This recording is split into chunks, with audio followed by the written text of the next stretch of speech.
1 tank, 3 soldiers, and perhaps the moment that changed the battle for Sumy.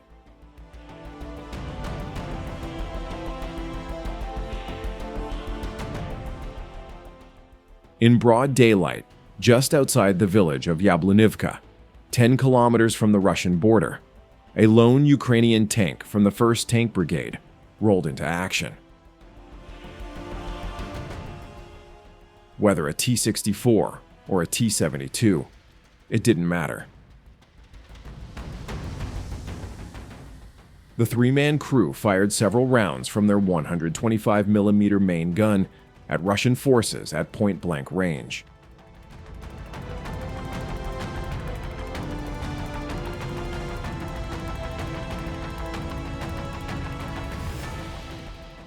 Then, they deployed a smokescreen and pulled back.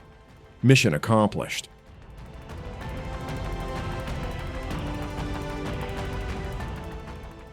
Those few shots may have marked the end of a brutal month-long Russian offensive in Sumy Oblast.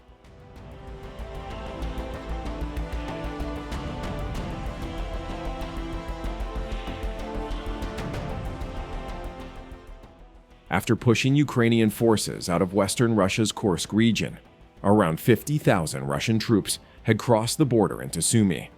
Their goal, to create a buffer zone, and perhaps even seize the regional capital, just 35 kilometers from the front.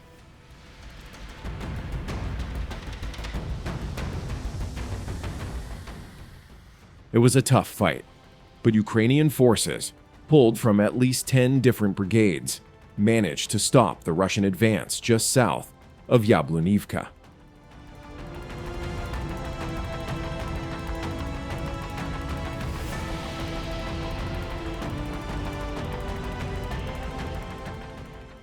According to General Oleksandr Syrskyi, Ukraine's commander-in-chief,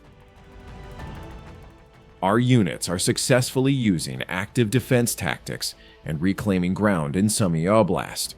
We've managed to contain around 50,000 Russian troops, including elite airborne and marine brigades.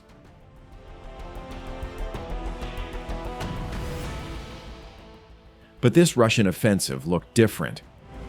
Gone were the columns of tanks and armored vehicles.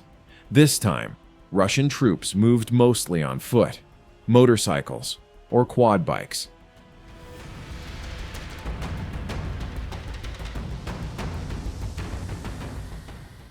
After losing over 20,000 armored vehicles in the first 3 years of the war, and with production of new tanks like the T-90M limited to just a few hundred per year, Russia appears to be adapting out of necessity.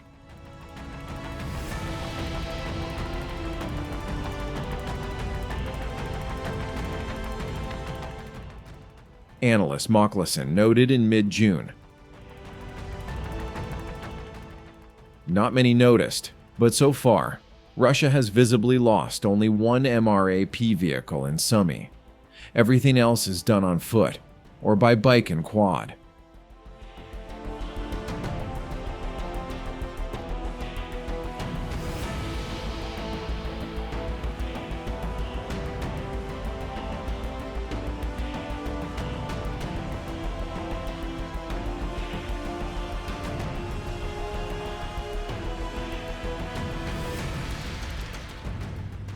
Motorcycles as a battlefield tool may sound odd, but when used correctly, they can be effective. As Frontelligence Insight explains, while motorcycles aren't reliable assault platforms, when combined with drone support, electronic warfare, and mobile firepower, they become highly effective.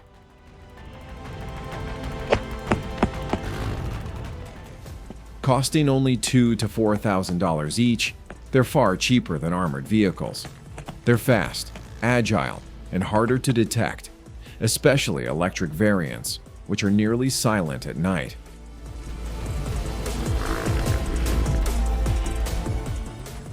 They can hide in small buildings, bypass obstacles, and reach frontline positions in minutes, well before slower vehicles like BMPs or tanks.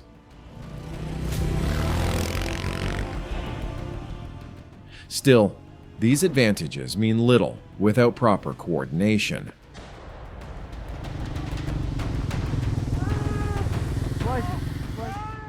The challenge, Frontelligence Insight adds, is execution. Russian forces continue to struggle with combined arms operations, especially at the company or battalion level.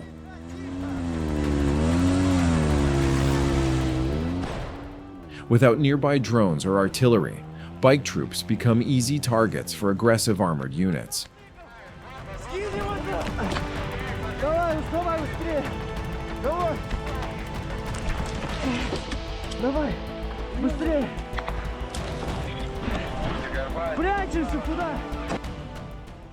And despite claims that tanks are obsolete, examples like Yablunivka prove otherwise. As noted by the conflict intelligence team, there are still cases where tanks are used successfully, even decisively. That one Ukrainian tank crew might have just turned the tide in this phase of the battle for Sumy.